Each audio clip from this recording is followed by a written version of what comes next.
أعوذ بالله من الشيطان الرجيم بسم الله الرحمن الرحيم يا أيها الذين آمنوا إنما الخمر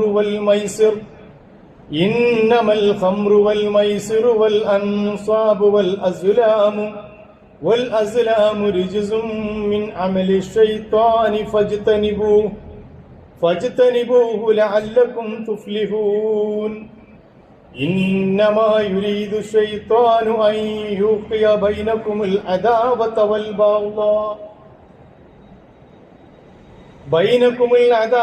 والبغضاء في الخمر والميسر ويصدكم عن ذكر الله وعن الصلاة فهل أنتم منتهون صدق الله مولانا العظيم وصدق وبلغ رسوله النبي الكريم ونحن على ذلك من الشاهدين الشاكرين والحمد لله رب العالمين. സത്യവിശ്വാസികളായ സഹോദരന്മാരെ, സഹോദരിമാരെ, ജീവിതമുടനീളം അള്ളാഹു നമുക്ക് ചെയ്തു തരുന്ന വലിയ അനുഗ്രഹങ്ങളുടെയും അവന്റെ കരുതലിന്റെയും ഫലമായി നമുക്കുണ്ടായിത്തീരുന്നതാണ്. ജീവിതത്തിലെ എല്ലാ കാര്യങ്ങളും മുൻകൂട്ടി അള്ളാഹു സുബ്ഹാനഹു തആല നമുക്ക് വേണ്ടി തീരുമാനിച്ചതും അതനുസരിച്ച് തന്നെ നടപ്പിൽ വന്നുകൊണ്ടിരിക്കുന്നതുമാണ്. എത്ര കാലം ഈ ദുനിയാവിൽ ജീവിക്കണമെന്ന് അള്ളാഹു സുബ്ഹാനഹു തആല തീരുമാനിച്ചു കഴിഞ്ഞിട്ടുണ്ട്. അത്ര മാത്രമേ നമുക്കിവിടെ ആയുസ്സുള്ളൂ. ആ ആയുസ് അത്രയും കഴിഞ്ഞ കാലങ്ങൾ എങ്ങനെ പോയി എന്നതിനേക്കാൾ അപ്പുറം അവശേഷിക്കുന്ന കാലം അള്ളാഹുവിനെ സൂക്ഷിച്ചും അവനെ അംഗീകരിച്ചും ജീവിതം ക്രമപ്പെടുത്താൻ നമുക്ക് കഴിഞ്ഞാൽ നമ്മൾ ഭാഗ്യവാന്മാരാണ്. അള്ളാഹുവിന്റെ ആ തൗഫീഖ് ലഭിക്കുന്ന ആളുകളെ കൂട്ടത്തിൽ ഉൾപ്പെടണമെന്ന് ആദ്യമേ എന്നെയും പിന്നീട് നിങ്ങൾ ഓരോരുത്തരെയും വസിയ്യത്ത് ചെയ്യുന്നു. അള്ളാഹു അനുഗ്രഹിക്കുമാറാകട്ടെ. ലോകത്തേക്ക്, ഭൂമിയിലേക്ക് ആദം നബി അലൈഹിസ്സലാമിനെയും ഹവ്വാ ബീവിയെയും സ്വർഗത്തിൽ നിന്ന് അള്ളാഹു പുറത്താക്കുകയും ഭൂമിയിലേക്ക് നിയോഗിക്കുകയും ചെയ്തപ്പോൾ ഒരു പരീക്ഷണം എന്ന രീതിയിലാണ് ഭൂമിയിലേക്ക് അവരെ നിയോഗിച്ചത്, പരിശുദ്ധ ഖുർആനിന്റെ വചനപ്രകാരം. അങ്ങനെ പരീക്ഷണമായതുകൊണ്ട് തന്നെ നന്മയും തിന്മയും തമ്മിലുള്ള ഒരു സംഘട്ടനം ജീവിതത്തിന്റെ നിരന്തരമായ വഴിയിലുണ്ടാകും എന്നും ഖുർആൻ ഉണർത്തിയിട്ടുണ്ട്. ആദം നബി അലൈഹി ഇസ്ലാമിനെയും ഹവ്വാ ബീവിയെയും മാത്രമല്ല ഭൂമിയിലേക്ക് അള്ളാഹു അയച്ചത്, കൂട്ടത്തിൽ പിശാച് എന്ന് പറയുന്ന ഇബ്ലീസിനെയും അള്ളാഹു സുബ്ഹാനഹു തആല ഭൂമിയിലേക്ക് അയച്ചു. എന്നിട്ട് ആദം നബി അലൈഹി ഇസ്ലാമും ഹവ്വാ ബീവിയും സ്വർഗത്തിൽ നിന്ന് പുറത്താവാനുള്ള കാരണവും പരിശുദ്ധ ഖുർആൻ പറഞ്ഞതുപോലെ ഫഖുൽനായ ആദമു ഇന്ന ഹാദാ അദുവ്വുൻ ലക, ആദമേ ഇത് നിന്റെ പ്രത്യക്ഷമായ ശത്രുവാണ്, വലി സൗജിക നിന്റെ പത്നിയുടെയും, ഫലാ യുഖ്രിജന്നകുമാ മിനൽ ജന്ന, സ്വർഗത്തിൽ നിന്ന് നിങ്ങളെ ഇവൻ പുറത്താക്കാതിരിക്കട്ടെ, ഫതസ്ക, അങ്ങനെ പുറത്താക്കിയാൽ നിങ്ങൾ നിർഭാഗ്യവാന്മാരുടെ കൂട്ടത്തിലാണ്. പക്ഷേ സംഭവിച്ചത് അത് തന്നെയാണ്. പിശാച് അവരെ വഴിപഠിപ്പിച്ചു, സ്വർഗത്തിൽ നിന്ന് അവർ പുറത്താക്കപ്പെട്ടു, ഭൂമിയിലേക്ക് അത് വന്നു. അത് ഖുർആനിന്റെ തന്നെ ആഹ്വാന പ്രകാരം അതിനു വേണ്ടിയുള്ള ഒരു നടപടിക്രമത്തിന്റെ ഭാഗം. കാരണം അവരെ നിയോഗിച്ചത് ഭൂമിയിലേക്കാണ്, സ്വർഗത്തിലേക്കല്ല. പക്ഷെ അങ്ങനെ പറഞ്ഞപ്പോ വീണ്ടും അവരോട് ആവർത്തിച്ച് അള്ളാഹു പറഞ്ഞു, ഇന്ന ശൈത്താന ലക്കും അദുവ്വുൻ, പിശാച് നിങ്ങളുടെ പ്രത്യക്ഷമായ ശത്രുവാണ്. ഫത്തഖിദു അദുവ്വൻ, അവനെ നിങ്ങൾ ശത്രുവായി തന്നെ കാണണം. ഇന്നമാ യദ്ഉ ഇസ്ബഹു ലിയകൂനു മിൻ അസ്ഹാബിസ് സഈർ, കാരണം എന്തെന്നാൽ അവൻ അവന്റെ ആളുകളെ കത്തിയാളുന്ന നരകാഗ്നിയിലേക്ക് ക്ഷണിച്ചുകൊണ്ടിരിക്കുന്നവനാണ്. ആ പാർട്ടിയിൽപ്പെടുത്താൻ, ആ കൂട്ടത്തിൽപ്പെടുത്താൻ ശ്രമിച്ചുകൊണ്ടിരിക്കുന്നവനാണ്. പരിശുദ്ധ ഖുർആൻ എടുത്ത് പരിശോധിച്ചാൽ ഒരുപാട് തവണ നമ്മുടെ മുന്നറിയിപ്പ് നൽകിയ ഒരു വിഷയമാണ് ഈ പിശാചിൽ നിന്നുള്ള മോചനം എന്ന് പറയുന്നത്. യാ അയ്യുഹല്ലദീന ആമനൂ ഉദ്ഖുലൂ ഫിസ്സിൽമി കാഫ, സത്യവിശ്വാസികളെ നിങ്ങൾ അള്ളാഹുവിന്റെ ഈ സരണിയിലേക്ക് പൂർണ്ണമായി പ്രവേശിക്കണം.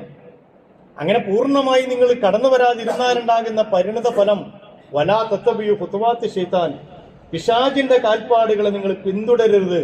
ഇന്നഹു ലക്കും അദുവ്വുൻ മുബീൻ, അവൻ നിങ്ങൾക്ക് വ്യക്തമായ ശത്രുവാണ്. ഞാൻ ഇത്രയും പറഞ്ഞത് ഇബ്ലീസിനെ കുറിച്ചുള്ള ഒരു ചർച്ചക്കല്ല, മറിച്ച് മനുഷ്യാരംഭം മുതൽ ഈ പിശാചി അവന്റെ ഹിസ്ബിലേക്ക്, അവന്റെ പാർട്ടിയിലേക്ക്, അവന്റെ കൂട്ടത്തിലേക്ക് ആളുകളെ ചേർക്കാൻ ഏറ്റവും നന്നായി ഉപയോഗപ്പെടുത്തിയ ഒരു തിന്മയും ലഹരി എന്ന് പറയുന്ന, മനുഷ്യനെ ചരിത്രാതീത കാലം മുതൽ മയക്കിക്കിടത്തിയ, അവന്റെ ജീവിതത്തിന്റെ എല്ലാ നന്മകളും ഊരിക്കളയുന്ന ഒരു തിന്മ ലഹരി ജീവിച്ചുകൊണ്ടിരിക്കുന്ന സമൂഹത്തിൽ ദിനേന എന്നോണം പെരുകിക്കൊണ്ടിരിക്കുന്ന, എന്റെയും നിങ്ങളുടെയും ഒന്നും മക്കള് എത്ര തന്നെ നമ്മൾ കാത്തു സൂക്ഷിച്ചാലും ഈ മാരക വലയത്തിൽ നിന്ന്, ദൂഷ്യത്തിൽ നിന്ന് സുരക്ഷിതമല്ല എന്ന തിരിച്ചറിവ് സമ്മാനിക്കുന്ന ലഹരി എന്ന് പറയുന്ന ഒരു സംഗതി.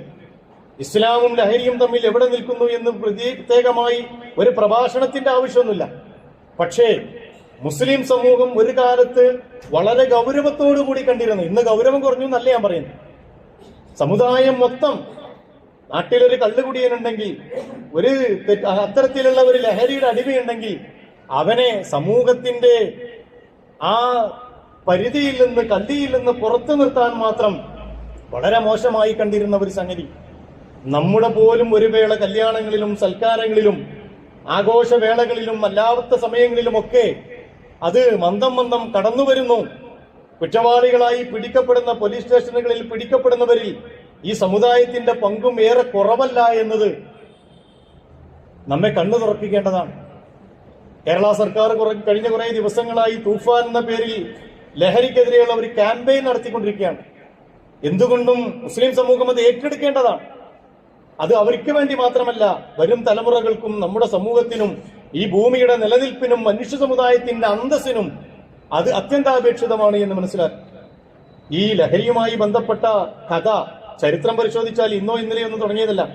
പൗരാണിക കാലം മുതൽ BC 4000 5000 കൊല്ലങ്ങൾക്ക് മുമ്പ് സുമേറിയക്കാരും പൗരാണിക ഈജിപ്ഷ്യൻകാരുമൊക്കെ അവരുടെ മുന്തിരികളിൽ നിന്നും അതുപോലെ തന്നെ ഈത്തപ്പഴങ്ങളിൽ നിന്നൊക്കെ വീഞ്ഞുണ്ടാക്കി അതുപോലെയുള്ള ലഹരി വസ്തുക്കൾ ഉണ്ടാക്കിയിരുന്നു നമുക്ക് കാണാൻ കഴിയും.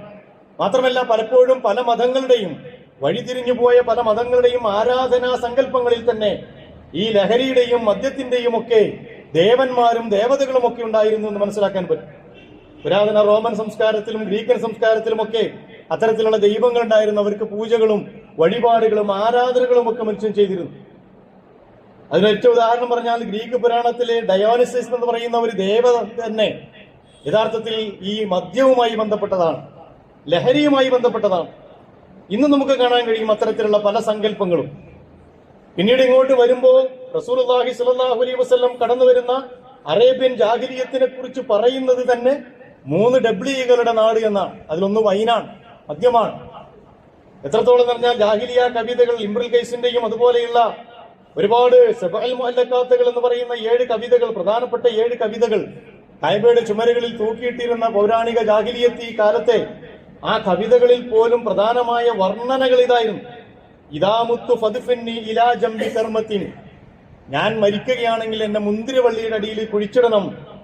തുർവ ഇലാമി ബൗദ മൗത്തി അറൂഖഹ, എന്തുകൊണ്ടെന്നാൽ എന്റെ എല്ലുകൾ ആ മുന്തിരിയുടെ വള്ളിയിൽ, ചെടിയിൽ നിന്ന്, നീരിൽ നിന്ന്, അതിന്റെ വേരിൽ നിന്ന്, അതിന്റെ ആ മുന്തിരിയുടെ ചാറ് നുകരട്ടെ.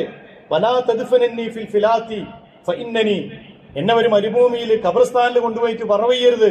എന്തുകൊണ്ടെന്നാൽ അഖാഫു ഇദാ മാ മുത്തു അല്ലാ അദൂഖഹ, എനിക്ക് ആ മുന്തിരിയുടെ വീഞ്ഞ്, അതിന്റെ ആ രസം കിട്ടൂലേ എന്ന് ഞാൻ പേടിക്കുന്നു. അതുകൊണ്ട് വേറെ എവിടെങ്കിലും കൊണ്ടുപോയിട്ട് എന്നെ മറവ് ചെയ്യരുത് എന്ന് പാടുമാറ് മദ്യത്തിൽ മുങ്ങിക്കുളിച്ചിരുന്ന ഒരു സമൂഹം. റസൂലുള്ളാഹി സ്വല്ലല്ലാഹു അലൈഹി വസല്ലം കടന്നു വരുമ്പോൾ അതാണ് അതിന്റെ അവസ്ഥ. ഇസ്ലാം അതിനെ അഡ്രസ് ചെയ്യുകയും നമുക്കറിയാം 3 ഘട്ടങ്ങളായിക്കൊണ്ട് ആ സമൂഹത്തെ മനഃശാസ്ത്രപരമായി ചികിത്സിച്ച് അവരെ സുഖപ്പെടുത്തുകയും ചെയ്തു. ഒരു രോഗമായിട്ടാണ് റസൂലുള്ളാഹി സ്വല്ലല്ലാഹു അലൈഹി വസല്ലം അതിനെ കാണുന്നത്, ഒരു രോഗമായിട്ടാണ്. ഖുർആൻ അതിനെ കാണുന്ന ഒരു രോഗമായിട്ടാണ്.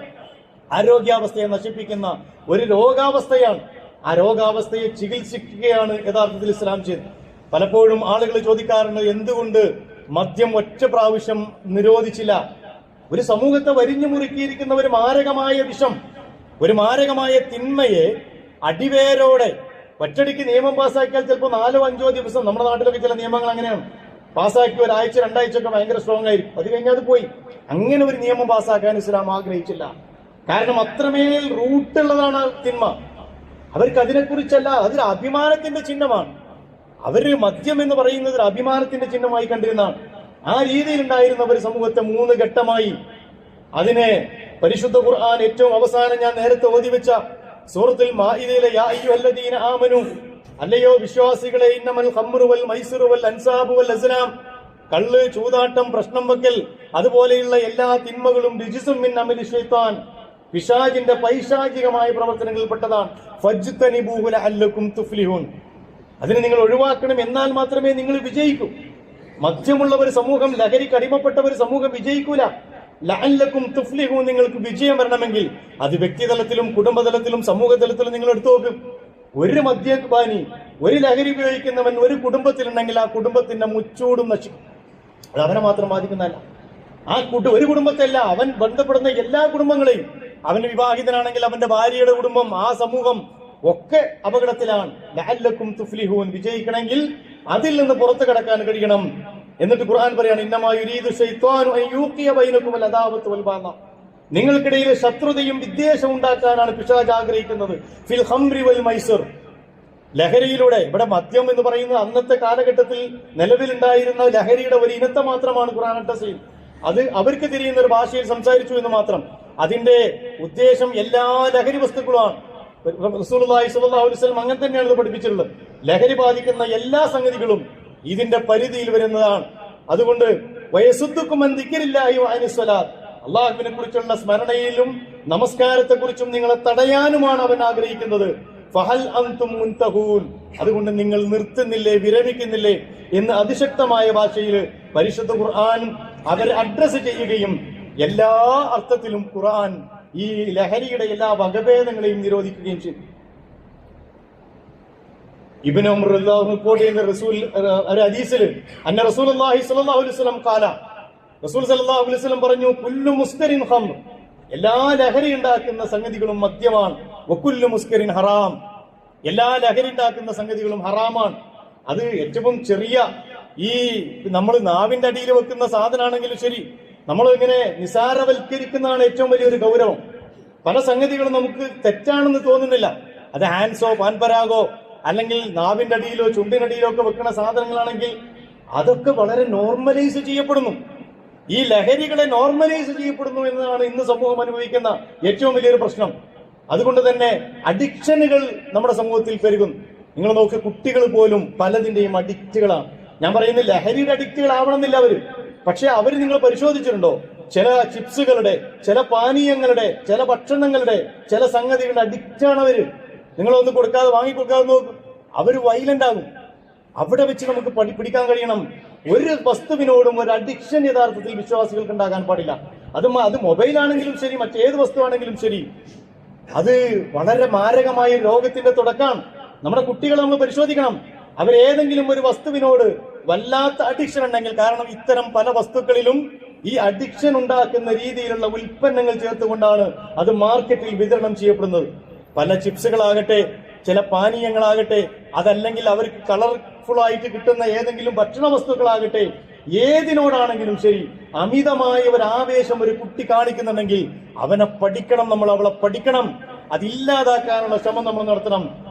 ലഹരിയോട് ഒരർത്ഥത്തിലും ഇസ്ലാം ഒരു നൈർമല്യ സ്വഭാവം കാണിക്കുന്നില്ല. മാത്രമല്ല അത് ഇസ്ലാമിന്റെ ഭാഷയിൽ ഇഫ്ളുൽ അഖലിന്റെ എതിരാണ്. ശരീഅത്തിന്റെ നിർണിതമായ നിയമങ്ങൾക്കെതിരാണ്. കാരണം അത് മനുഷ്യന്റെ ബുദ്ധിയെ ഇല്ലാതാക്കും. ഫലാ തഖ്തുലു അൻഫുസകും ഇന്നല്ലാഹ കാന ബികും റഹീമ, നിങ്ങൾ നിങ്ങളെ തന്നെ കൊല്ലരുത്. സ്വന്തം ശരീരത്തെ സൂക്ഷിക്കുക എന്നത് അള്ളാഹുവിനോട് ചെയ്യുന്ന പ്രധാനമായ കർത്തവ്യത്തിന്റെ ഭാഗമാണ്. ഇതെന്റെ തടി, മൈ ബോഡി മൈ റൈറ്റ് എന്ന് പറയുന്നത് ഇസ്ലാമിന് അന്യമാണ്. എന്റെ ബോഡി, എന്റെ അധികാരം, എന്റെ അവകാശം അല്ല, നിന്റെ ബോഡി അല്ല. ഇത് അള്ളാഹു നിനക്കുന്ന അനുഗ്രഹം. ആ അനുഗ്രഹങ്ങളിൽ ഏതെങ്കിലും ഒന്നും ഇങ്ങോട്ട് വിഡ്രോ ചെയ്യുമ്പോൾ, പിൻവലിക്കുമ്പോഴാണ് നമ്മള് കുഴച്ചില് വന്നു, അല്ലെങ്കിൽ അറ്റാക്ക് വന്നു, അത് വന്നു, ഇത് വന്നു, ഇനി അവിടെ അടങ്ങാതെ കിടക്കുക എന്ന് പറയപ്പെടുന്ന ഒരു അവസ്ഥ ഉണ്ടാകുന്നത്. അള്ളാഹുവിന്റേതാണ്. വലാ തഖ്തുലു അൻഫുസകും, നിങ്ങൾ നിങ്ങളെ തന്നെ ഹനിക്കരുത്, വധിക്കരുത്, കൊല്ലരുത്. ഇന്നല്ലാഹ കാന ബികും റഹീമ, എന്തുകൊണ്ടെന്നാൽ അള്ളാഹു നിങ്ങളോട് വലിയ ഔദാര്യം ചെയ്തിട്ടുണ്ട്. മാത്രമല്ല ഈ ലഹരിയെ ഇസ്ലാം വെക്കുന്നത് എല്ലാ തിന്മകളുടെയും താക്കോലായിക്കൊണ്ടാണ്. ഉമ്മുൽ ഖബായിസ്, തിന്മകളുടെ താക്കോലാണ്. വലാ തശ്രിബുൽ ഖംറ, പ്രവാചകൻ സല്ലല്ലാഹു അലൈഹി വസല്ലം പറഞ്ഞു, നിങ്ങൾ മദ്യം കഴിക്കരുത്. ഫഇന്നഹാ മിഫ്താഹു കുല്ലി ശർ, എല്ലാ തിന്മകളുടെയും താക്കോലാണ്. ഉസ്മാൻ റളിയല്ലാഹു അൻഹു പറഞ്ഞ ഒരു സംഭവമുണ്ട്.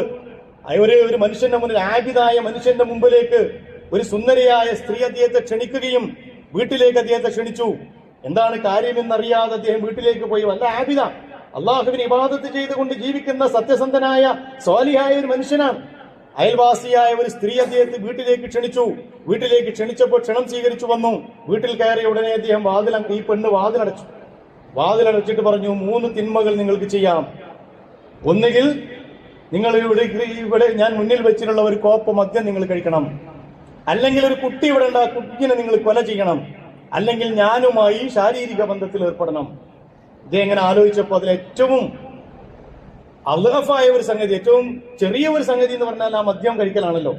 കാരണം മറ്റത് ഒരു കുഞ്ഞിനെ കൊല ചെയ്യണം, രണ്ടാമത്തത് സബുൽ മൂബിക്കാത്തിൽപ്പെട്ട വ്യഭിചാരത്തിൽ ഞാൻ ഏർപ്പെടണം. ഇത് എന്നെ കൊണ്ടാണ് തീർന്നിട്ടല്ലോ. അദ്ദേഹം ആ മദ്യം കുടിച്ചു. മദ്യം കഴിച്ചപ്പോൾ എന്ത് ചെയ്തു? ആ മദ്യത്തിന്റെ ലഹരിയിൽ ആ സ്ത്രീയുമായി ശാരീരിക ബന്ധത്തിൽ ഏർപ്പെട്ടു, ആ കുഞ്ഞിനെ കൊല ചെയ്യുകയും ചെയ്തു. അതുകൊണ്ടാണ് റസൂല് പറഞ്ഞത്, അത് മിഫ്താഹു കുല്ലി ശർറിൻ, എല്ലാ തിന്മകളുടെയും താക്കോലാണ്. ഇന്ന് നാട്ടിൽ നടക്കുന്ന എല്ലാ തിന്മകളും നിങ്ങൾ ആലോചിച്ചോ, താക്കോല് ലഹരിയാണ്. മാതാവിനെ കൊല്ലുന്നവർ, പിതാവിനെ കൊല്ലുന്നവർ, സഹോദരങ്ങളെയും സഹോദരികളെയും തലക്കടിച്ചു കൊല്ലുന്നവൻ, നാട്ടുകാരുടെ മുഴുവൻ സ്വൈര്യം കെടുത്തുന്നവൻ, സമൂഹത്തിന്റെ ഏറ്റവും വലിയ ശല്യമായി മാറുന്നവൻ ഒക്കെ ലഹരിയുടെ അടിമയാണ്. അതുകൊണ്ടാണ് റസൂലുള്ളാഹി സ്വല്ലല്ലാഹു അലൈഹി വസല്ലം അത്രമേൽ കർശനമായി അതിന്റെ എല്ലാ സ്റ്റെപ്പുകളെയും ഒഴിവാക്കണമെന്ന് പറഞ്ഞത്. അതുകൊണ്ട് ഒരല്പം പോലും അനുവദനീയല്ല. ജാബിർ അബ്ദുല്ലാഹ് റളിയല്ലാഹു അൻഹു റിപ്പോർട്ട് ചെയ്യുന്ന ഹദീസിൽ ഖാല റസൂലുള്ളാഹി സ്വല്ലല്ലാഹു അലൈഹി വസല്ലം മാ അക്സറ കസീറുഹു ഫഖലീലു ഹറാം, കൂടുതൽ കുടിച്ചാൽ ഹറാമാകുന്നത് കുറച്ചായാലും ഹറാമാണ്. ഞാനൊരു ചെറുതേ കുടിച്ചിട്ടുള്ളൂ, ഞാനൊരല്പേ രുചിച്ചു നോക്കിയിട്ടുള്ളൂ, ഹറാമാണ്. അങ്ങനെ ഹറാം കഴിച്ച ഒരാൾക്ക് സ്വർഗത്തിന്റെ ഗന്ധം ആസ്വദിക്കാൻ കഴിയില്ല. ഇബ്നു അബ്ബാസ് റളിയല്ലാഹു അൻഹു റിപ്പോർട്ട് ചെയ്തു, ഖാല റസൂലുള്ളാഹി സ്വല്ലല്ലാഹു അലൈഹി വസല്ലം, റസൂലുള്ളാഹി സ്വല്ലല്ലാഹു അലൈഹി വസല്ലം പറഞ്ഞു, അൽ ഖൈറു ഉമ്മുൽ ഫവായിഷ്, മദ്യം എന്ന് പറയുന്നത്, ലഹരി എന്ന് പറയുന്നത് തിന്മകളുടെ മാതാവാണ്. അക്ബറുൽ കബായിർ, മഹാതിന്മകളിൽപ്പെട്ടതാണ്, വൻപാപങ്ങളിൽപ്പെട്ടതാണ്. ഫമൻ ശരിബഹ, ആരെങ്കിലും അത് കഴിച്ചാൽ, വഖാല ഉമ്മിഹി വഖാലതിഹി വഅമ്മതിഹി, നന്നായിട്ട് മനസ്സിലാക്കണം, തന്റെ മാതാവിനെ, മാതാവിന്റെ സഹോദരിയെ, അമ്മായിയൊക്കെ ശാരീരിക ബന്ധത്തിൽ ഏർപ്പെട്ടതുപോലെയാണ് ഒരു മദ്യം കഴിക്കുന്ന മനുഷ്യൻ. ഇതിലേറെ എന്താ റസൂല് പറയേണ്ടത്? ഇതിലേറെ എന്താ നമുക്ക് ഇസ്ലാമിന്റെ ഭാഷയിൽ നിന്ന് കേൾക്കേണ്ടത്? സ്വന്തം മാതാവിനെ വ്യഭിചരിക്കുന്നതിന് തുല്യമാണ് ഈ ലഹരിയുടെ ഉപയോഗം എന്ന് പറഞ്ഞു വെക്കുന്നു റസൂലുള്ളാഹി സ്വല്ലല്ലാഹു അലൈഹി വസല്ലം. അബ്ദുല്ലാഹി ഇബ്നു അംർ റിപ്പോർട്ട് ചെയ്യുന്ന, റളിയല്ലാഹു അൻഹു റിപ്പോർട്ട് ചെയ്യുന്ന, അനി നബി സ്വല്ലല്ലാഹു അലൈഹി വസല്ലം, വലാ യദ്ഖുലുൽ ജന്നത മന്നാൻ വലാ ആഖു വാലിദൈഹി വലാ മുദ്മിനു ഖംർ, 3 വിഭാഗം ആളുകൾ സ്വർഗത്തിലേക്ക് പ്രവേശിക്കൂല. ഒന്ന്, ചെയ്തത് എടുത്തു പറയുന്ന ആളുകൾ, ഞാൻ അത് ചെയ്തു ഇത് ചെയ്തു എന്ന് പറയുന്ന ആളുകൾ. രണ്ടാമത്തത്, മാതാപിതാക്കളെ ശിക്ഷിക്കുന്ന, മാതാപിതാക്കളോട് നന്മ ചെയ്യാത്ത ആളുകൾ. വലാ മുദ്മിനു ഖംർ, കുടിയനായ മുഴുക്കുടിയനായ ആളും സ്വർഗത്തിലേക്ക് പ്രവേശിക്കില്ല. മാത്രമല്ല ഇത് രണ്ടും കൂടി ഒരുമിച്ച് ഒരിക്കലും പോകില്ല. അതാ മനസ്സിലാക്കണ്ട. വൈകുന്നേരം കുടിച്ചിട്ട് രാവിലെ വന്ന് നിസ്കരിക്കാന്ന് വിചാരിക്കണ്ട. 40 ദിവസത്തെ നമസ്കാരം സ്വീകരിക്കില്ല എന്ന് കൃത്യമായ ഹദീസുകളിലുണ്ട്. അത് പോകട്ടെ. അബീ ഹുറൈറ റളിയല്ലാഹു അൻഹു റിപ്പോർട്ട് ചെയ്യുന്ന മറ്റൊരു ഹദീസിൽ, മൻ സന്ന ഔ ശരിബൽ ഖംറ, ആരെങ്കിലും വ്യഭിചാരത്തിൽ ഏർപ്പെട്ടു, കള്ള് കുടിച്ചു, അല്ലാഹു മിന്നൽ ഈമാന, അല്ലാഹു അവനിൽ നിന്ന് ഈമാനിനെ ഊരിയെടുക്കും. കമാ യഖലഉൽ ഇൻസാനുൽ ഖമീസ മിൻ റഅസി, തലക്ക് മുകളിലൂടെ അങ്ങനെ കുപ്പായ ഊരുന്ന പോലെ, നമ്മളിങ്ങനെ കുപ്പായിട്ടിട്ട് തലന്റെ മേലെ ജുബ്ബൊക്കെ ധരിക്കുന്ന ആളുകൾക്ക് അറിയില്ല, തലന്റെ മേലെ കൂടി ഇങ്ങനെ ഊരുന്ന പോലെ ഈമാൻ അല്ലാഹു സുബ്ഹാനഹു വ തആല ഊരിയെടുക്കും. രണ്ടും കൂടി ഒരുമിച്ച് പോകുമെന്ന് ആരും വിചാരിക്കണ്ട. നിലവിലെ സാഹചര്യം നമ്മൾ പഠിക്കണം സഹോദരന്മാരെ. പുതിയ തലമുറയെ നമ്മൾ പഠിക്കണം. നമ്മുടെ മക്കളൊക്കെ, നമ്മളെല്ലാവരും മനസ്സിലാക്കി എന്താ പറയുക, എന്റെ കുട്ടികളുണ്ടാവില്ല, എന്റെ മകനുണ്ടാവില്ല, മകളുണ്ടാവില്ല, ഞാൻ അങ്ങനെയല്ല വളർത്തിയത്. ഞാൻ പലപ്പോഴും പറഞ്ഞതുപോലെ പിന്നെ ആ ധാരണ മാറല് തൊട്ടടുത്ത പോലീസ് സ്റ്റേഷനിൽ വിളി വരുമ്പോഴാണ്, നിങ്ങളെ മകനെ ഇവിടെ പിടിച്ചു നിർത്തിയിട്ടുണ്ട്, മകളെ പിടിച്ചു നിർത്തിയിട്ടുണ്ട്, സിന്തറ്റിക് ഡ്രഗ്സുകൾ കൈകാര്യം ചെയ്ത കേസാണ്, അല്ലെങ്കിൽ അത് ഉപയോഗിച്ച കേസാണ്. അപ്പോഴാണ് നമ്മൾ വാ വിളിക്കുന്നത്. സുബ്ഹാനല്ലാഹ്, ജീവിതത്തിന്റെ എല്ലാ സ്വപ്നങ്ങളും അതോടെ തകരാണ്. ആ ഒരു കുട്ടി മാത്രമല്ല, അവന്റെ കുടുംബം, അവന്റെ നാട്, അവന്റെ സംവിധാനങ്ങൾ, സാമ്പത്തികമായ അടിത്തറ, നല്ല നല്ല പഠിക്കുന്ന കുട്ടികള്, നമ്മൾ ഏതെങ്കിലുമൊക്കെ കലാലയത്തിൽ കൊണ്ടയാക്കും, ഹോസ്റ്റലിൽ കൊണ്ടയാക്കും. പിന്നെ 1-2 കൊല്ലം കഴിഞ്ഞാൽ കുട്ടി വരുന്നത് അവന് തന്നെ തിരിച്ചറിയാത്ത കോലത്തിലാകും. അല്ലാഹു കാത്തുരക്ഷിക്കുമാറാകട്ടെ. അതുകൊണ്ട് സഹോദരന്മാരെ, സന്താനങ്ങളെ വളർത്തുക എന്നത് ഇന്നത്തെ കാലത്ത് വളരെ പണിയാണ്. ഭക്ഷണം കൊടുക്കലും അവർക്ക് ആവശ്യമുള്ളത് വാങ്ങിക്കൊടുക്കലും മാത്രമല്ല, അവരെ പഠിക്കണം, അവരെ കൂടെ ഉണ്ടാകണം, അവരെ ഏറ്റവും നല്ല കൂട്ടുകാര് നമ്മളാവണം. അവർക്ക് എന്തും തുറന്നു പറയാൻ നമ്മൾ ചെവി കൊടുക്കണം. ഇല്ലെങ്കിൽ അപ്പുറത്ത് ചെവിയുമായി ഇരിക്കുന്ന ആളുകളുണ്ട്. അവരെ ചെവിയിൽ മാത്രമല്ല, അവരെ കയ്യിലും സാധനമുണ്ട്, ഫ്രീ ആയിട്ട് കൊടുക്കും. അതിന്റെ അഡിക്റ്റ് ആകുന്നത് വരെ നിങ്ങൾ ആലോചിച്ച് നോക്ക്. സ്കൂളുകളിലൊക്കെ ഏതൊക്കെ തരത്തിലുള്ള മയക്കുമരുന്നുകളാണ് വരുന്നറിയോ? കാലിന്റെ അടിയിൽ ഒട്ടിക്കുന്നത്, ബ്ലേഡ് കൊണ്ട് കീറിയിട്ട് ഒട്ടിക്കുന്നത്, നാവിന്റെ അടിയിൽ ഒട്ടിക്കുന്നത്, കുത്തിവെക്കുന്നതൊക്കെ ഡോസ് കൂടിയാണെന്ന് വിചാരിക്കാം. അതൊന്നും അല്ലാതെ തൊട്ടടുത്ത പെട്ടിക്കടകളിൽ വരെ ലഭ്യമാകുന്ന മിഠായികളുടെ രൂപത്തിൽ ലഹരി മരുന്നുകൾ ലഭ്യമാണ്. ഒരു കുട്ടിയെ നമ്മൾ പഠിക്കാതിരുന്നാൽ ഏത് സമയത്തും അതിലേക്ക് പോകും. ഓരോരുത്തരും ശ്രദ്ധിക്കണം, മഹല്ലുകൾ ശ്രദ്ധിക്കണം.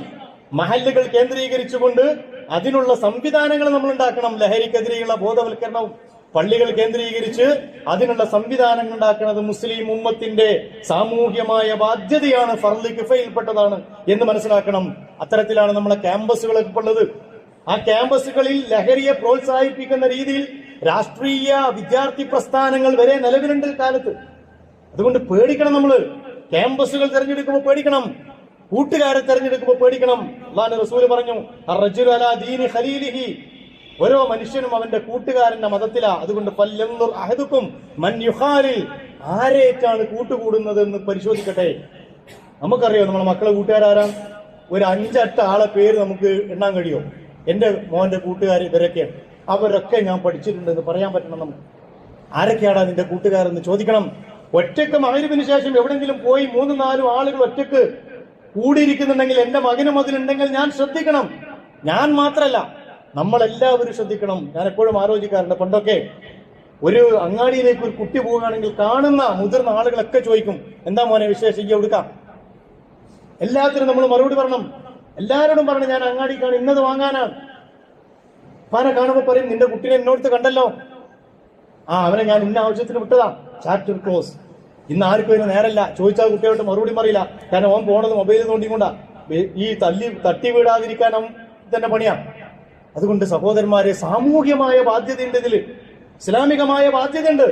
നമ്മൾ ഓരോ കുട്ടികളെയും നിരീക്ഷിക്കണം, പഠിക്കണം. തെറ്റായ രീതിയിൽ കാണാനല്ല, അല്ലെങ്കിൽ ആൾക്കൂട്ട കൊലപാതകം ഉണ്ടാക്കാനുമല്ല, മറിച്ച് സ്നേഹത്തിന്റെ ഭാഷയിൽ തിരുത്താൻ, അവരെ ബോധ്യപ്പെടുത്താൻ നമ്മുടേതായ സംവിധാനം ഉണ്ടാക്കണം.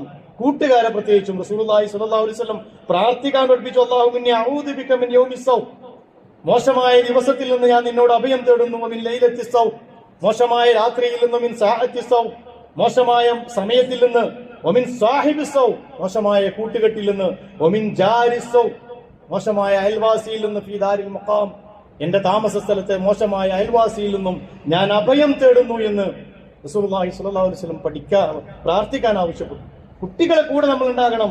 അതുകൊണ്ടാണ് റസൂല് പറഞ്ഞത്, മൻ കാന ലഹു സുബിയൻ ഫല്യതസാബ്ബ ലഹു, ആർക്കെങ്കിലും ഒരു കുട്ടി ഉണ്ടെങ്കിൽ അവനും കുട്ടിയാകട്ടെ. നമ്മളെന്നും വലിയവരാ, നമ്മളോട് മിണ്ടാൻ പാടില്ല, പറയാൻ പാടില്ല, വാപ്പാനോട് മിണ്ടാൻ പാടില്ല, അടുക്കാൻ പാടില്ല. ഉമ്മാക്കാണെങ്കിൽ കേൾക്കാനോട്ട് നേരമില്ല. കുറെ കുട്ടി പറഞ്ഞു നോക്കി, ആർക്കും ഒന്നും നേരമില്ല. അതുകൊണ്ട് കുട്ടി പോയി അങ്ങാടിയിലേക്ക് അവനെ കേൾക്കുന്നവരെ കേൾക്കാൻ, അത്തരം ഒരു സാഹചര്യങ്ങൾ ശ്രദ്ധിക്കണം സഹോദരന്മാരെ. അതിനാവശ്യമായ വിദ്യാഭ്യാസം, മതപരമായ ഇസ്ലാം അതിനെ അഡ്രസ് ചെയ്തെങ്ങനെയാണ് നിങ്ങൾ ആലോചിച്ച് നോക്ക്. മദ്യത്തിന്റെ വീപ്പകളുമായി ജീവിച്ചിരുന്ന ഒരു സമൂഹം, അത് ഒഴിവാക്കാൻ ജീവിതത്തിൽ കഴിയാതിരുന്ന ഒരു സമൂഹം, ആ സമൂഹമാണ് അള്ളാഹുവിന്റെ ഈ ആയത്ത് സൂറത്തുൽ മാഇദയിലെ ഈ 90-ാമത്തെയും 91-ാമത്തെയും ആയത്ത് വന്നപ്പോ അനസ് ബിൻ മാലിക് റളിയല്ലാഹു അൻഹുവിന്റെ റിപ്പോർട്ട് പ്രകാരം അദ്ദേഹം അബൂ തൽഹാ റളിയല്ലാഹു അൻഹുവിന്റെ കൂടെ, അബൂ ഉബൈദത്തുൽ ജറാറിന്റെ കൂടെ, അതുപോലെ തന്നെ ഉബയ്യ് ഇബ്നു കഅബിന്റെ കൂടെ ഒക്കെ മദീനയിൽ ഇരുന്ന് മദ്യം കഴിക്കുക. മക്കയിൽ കഅബയുടെ ചാരത്തിരുന്ന് മദ്യം കഴിക്കാൻ. എവിടെ ഇരിക്കുന്നത്? കഅബയുടെ ചാരത്ത്. അത് തെറ്റല്ല. ഈ സന്ദർഭത്തിൽ ഒരു സഹാബി വന്നിട്ട് പറയാൻ, ഇങ്ങനെ ഒരു ആയത്ത് അല്ലാഹുവിന്റെ റസൂൽ ഇറങ്ങിയിട്ടുണ്ട്. എന്താ സംഭവിച്ചത്? അത്ഭുതമാണ് സംഭവിച്ചത്. ആ വായിലുണ്ടായിരുന്ന മദ്യം വരെ തുപ്പിക്കളഞ്ഞു. വായിൽ ഓരോരുത്തർ വിരലിട്ടിട്ട് ഛർദ്ദിക്കാൻ തുടങ്ങി. അബൂ തൽഹാ റളിയല്ലാഹു അൻഹു പറഞ്ഞു, അതിൽ മുഴുവൻ തച്ചുടക്കും. ഒരു റസൂല് സഹാബി വന്നിട്ട് റസൂലിനോട് ചോദിച്ചു, റസൂലെ, ഞാൻ ഷാമിൽ നിന്ന് കൊണ്ടുവന്ന വീപ്പക്കണക്കിന് മദ്യമുണ്ട്, ഇതൊന്ന് വിറ്റോട്ടെ. റസൂല് പറഞ്ഞു, അള്ളാഹുവിന്റെ നടപടിക്രമം ഇറങ്ങിക്കഴിഞ്ഞു, ഇനി ഒരു രക്ഷയില്ല. അത് മുഴുവൻ ഒരു സങ്കോചമില്ലാതെ അദ്ദേഹം അങ്ങ് ഒഴുക്കി. അങ്ങനെയാ പറഞ്ഞത്, മദീനയുടെയും മക്കയുടെയൊക്കെ തെരുവീതികളിൽ ഇതങ്ങ് ചാരിട്ടൊഴുകി എന്ന് പറഞ്ഞ അതുകൊണ്ട് സഹോദരന്മാരെ, അള്ളാഹുവിന്റെ റസൂലും ഖുർആനും ഇത്രമേൽ നിശ്ചിതമായി എതിർത്ത ഒരു സംഗതി പറയില്ല. ആ വികാരത്തോടു കൂടി നമ്മളെ മക്കൾക്ക് നമ്മൾ പകർന്നു കൊടുക്കണം. സമൂഹത്തിൽ നിന്ന് ഈ തിന്മയെ ഇല്ലാതെ ആക്കാൻ നമ്മൾ ശ്രമിക്കണം. ഇല്ലെങ്കിൽ നമ്മളെ മക്കൾ അതിന്റെ ഇരകളാകും, നമ്മുടെ സഹോദരന്മാരും സഹോദരിമാരും അതിന്റെ ഇരകളാകും. അള്ളാഹു കാത്തുരക്ഷിക്കുമാറാകട്ടെ. സാമൂഹ്യമായി പള്ളികൾ കേന്ദ്രീകരിച്ച്, മഹല്ലുകൾ കേന്ദ്രീകരിച്ച്, മുസ്ലിം സംഘടനകൾ കേന്ദ്രീകരിച്ച് ഇപ്പോൾ സർക്കാർ നടത്തിക്കൊണ്ടിരിക്കുന്ന ഇതിനും അതിനുശേഷവുമൊക്കെ ജാഗ്രതാ സമിതികൾ ഉണ്ടാക്കുകയും ആവശ്യമായ നടപടിക്രമങ്ങൾ ഉണ്ടാക്കുകയും ചെയ്യണം. നമ്മുടെ മഹല്ലിൽ അത്തരത്തിലുള്ള ആളുകൾ ഇല്ല എന്ന് ഉറപ്പുവരുത്താനുള്ള ബാധ്യത നമുക്കുണ്ട്. അള്ളാഹു സുബ്ഹാനഹു വ തആല നമ്മുടെ മക്കളെ കാത്തുരക്ഷിക്കുമാറാകട്ടെ. അള്ളാഹുവിന്റെ ഭൂമിയിൽ ഇത്തരത്തിലുള്ള തിന്മകളിൽ പെടുന്നതിൽ നിന്ന് നമ്മയും നമ്മുടെ കുടുംബത്തെയും ഈ സമൂഹത്തെയും അള്ളാഹു കാത്തുരക്ഷിക്കുമാറാകട്ടെ. അഖൂലു ഖൗലി ഹാദാ അസ്തഗ്ഫിറുല്ലാഹ ലി വലക്കും വലി ജമീഇൽ മുസ്ലിമീന വൽ മുഅ്മിനീൻ അജ്മഈന യാ റബ്ബൽ ആലമീൻ.